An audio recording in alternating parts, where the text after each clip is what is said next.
millennials, right? They're carbon dating.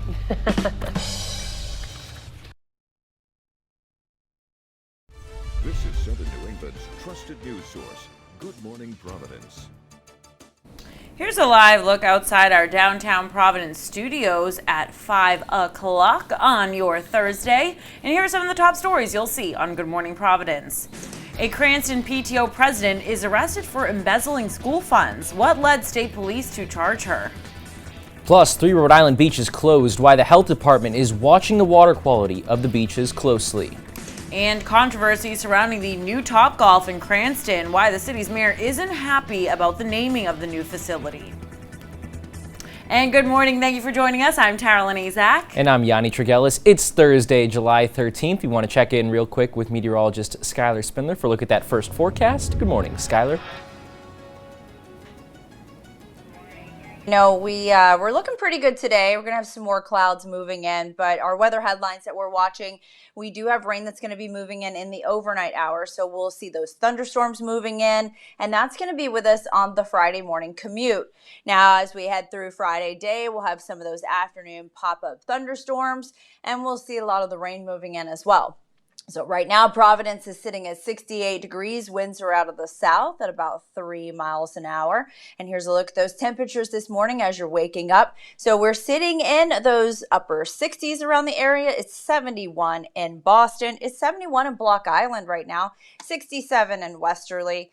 And as we head through the day today, like I said, it's going to be a lot like yesterday, except for we've got a lot more increasing clouds. It's going to start to pop in throughout the day. A little bit cooler today than what we saw yesterday, but only by a few degrees. So you can see we'll be in those mid and upper 70s by the time we get into the 8 o'clock hour. And as we head through the lunchtime, we'll see those clouds increasing throughout the day. Seeing those mid 80s around the area. Some of us will get in those upper 80s and maybe even some 90 degrees, say in Norwood today. But then we start to get that rain that moves in the overnight. So for the rest of the day, here's what we can expect. A mixture of sun and clouds throughout the day. It's going to be muggy. It's going to be humid. And that's going to continue into the overnight. Those storms are going to start to fire up in the overnight hours, and that'll be pushing through us with through our morning commute Friday morning. I'm going to have more details on your forecast coming up in just a moment. Skylar, thank you. Our top story this morning at 5:02, a Cranston School Committee member and PTO president has been arrested on charges of embezzling school funds. After following the money trail from one of the school parents' teachers' bank accounts earlier this month, state police arrested Tara Norberg. Police say Norberg originally tried to claim she found the person responsible and handed over a notarized document stating the individual would give the money back, before later admitting to being the guilty party. Norberg is president of the Stonehill Elementary School PTO. She was arraigned and released on $10,000 bail. Now she is due back in court in October.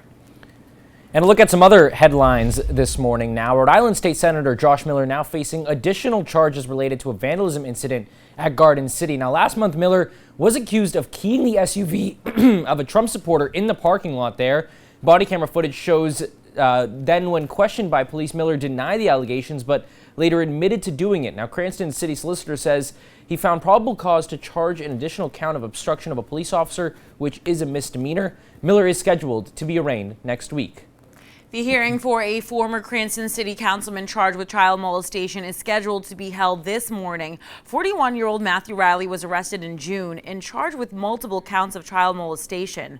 The former Cranston City Councilman was charged with possession of a controlled substance back in May, leading to his resignation from his city council seat.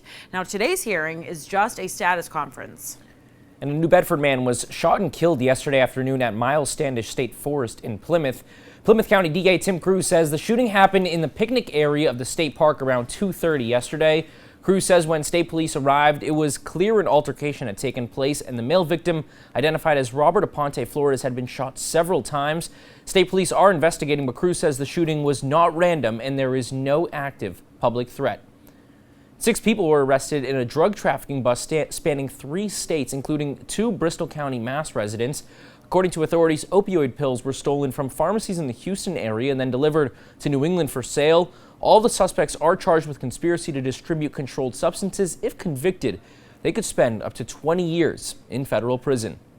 Last night, responders rushed to investigate a 911 call reporting a person in distress in a pond in Lincoln, only to find out that the distress call was actually a hoax. Now, fire, police, and divers from 5 different agencies made their way out onto the water and set up vantage points at campsites across the lake.